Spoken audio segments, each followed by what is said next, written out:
You've seen them on a late-night TV show for decades now. You know the commercials and infomercials that sell miracle products like this one that are found on the store shelves, and they've got the logo that says, as seen on TV. We know all about that. But some inventors claim that the family behind some of those products are making huge profits by knocking off their creations. Shanelle Kaul has been digging into this a little bit, and we're glad to say she's here this morning with some news. Good morning, Shanelle. Good morning, Gayle. We're talking about millions of dollars in sales here. Ajit or AJ Kubani heads up Telebrands. Others with the Kubani surname, Chuck and Ummer, run a company called Ontel. Both companies sell consumer products using the As Seen on TV logo, and together they faced nearly 100 lawsuits alleging they infringed on intellectual property, sometimes knocking off original inventions. And then you just flip to get the angle that works best for your body position. 12 years ago, inventor Juliet Bassett says she came up with the idea for something she called Flippy. Flippy is a three-dimensional soft tablet stand for your iPad or any other kind of tablet. 7 years later, after she says she poured hundreds of thousands of dollars of her own money into developing and creating her now fully patented Flippy, she got her big break on QVC.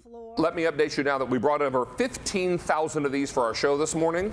I have 800 left in gray only. We sold $500,000 worth of product in about 13 minutes. Good grief, we could sell out a couple of these. Right. I mean, it was huge. Despite Flippy's proven popularity, when Bassett offered the product to a major retailer, she was shocked they said no. I just thought, wow, that's really weird.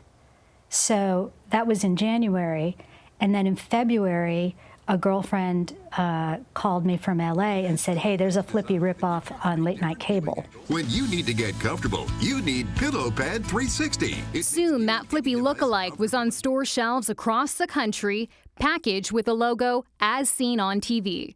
When I discovered who it was, I was like, that's just wrong. So you just connect it up to the hose. Josh Malone says he had a similar experience with his invention bunch of balloons designed to fill and seal dozens of water balloons in seconds. And they're pretty full now, so I'm going to give it a shake. Hi, I'm Josh Malone, inventor of Bunch of Balloons. In 2014, Malone's prototype on Kickstarter took off, gaining national media coverage. We raised almost $1 million from 22,000 supporters. And what happened next? I eventually connected with a company called Zuru. We had signed a deal to go into mass production. In the first month? Yes. But then,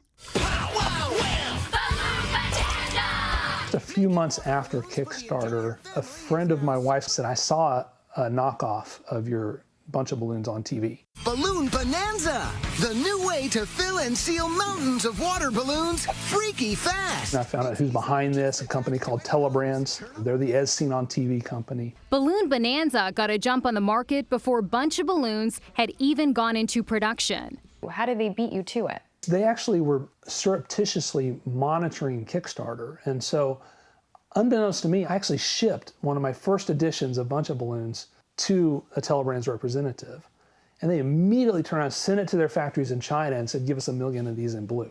As they slide down, aqua sealing technology ties them tight. I wonder how you squared that moment where you saw a version of something that you created after getting a patent for that.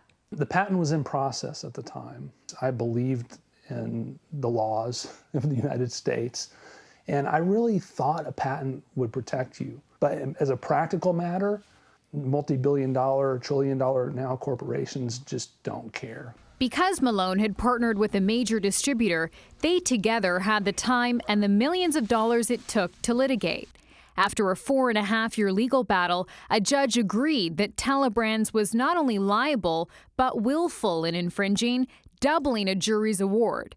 With attorney's fees, the total came to $31 million. I was a fluke. Being able to spend millions and millions of dollars on attorneys, who else can do that? Every other case, it's the copycat that is the market leader. We found nearly 100 lawsuits brought against Telebrands and Ontel over the last 3 decades for allegedly infringing on intellectual property. A 2008 suit against Telebrands called the company scam artists with a long history of palming off and stealing other people's ideas. Another suit called Telebrands founder AJ Kubani the infamous knockoff king of the infomercial industry. Many of these suits were settled, small comfort for inventors like Juliet Fassett, who feel forever robbed of the American dream. I can't stand bullies, and these bullies just happen to have millions and millions and millions of dollars of what should be my money.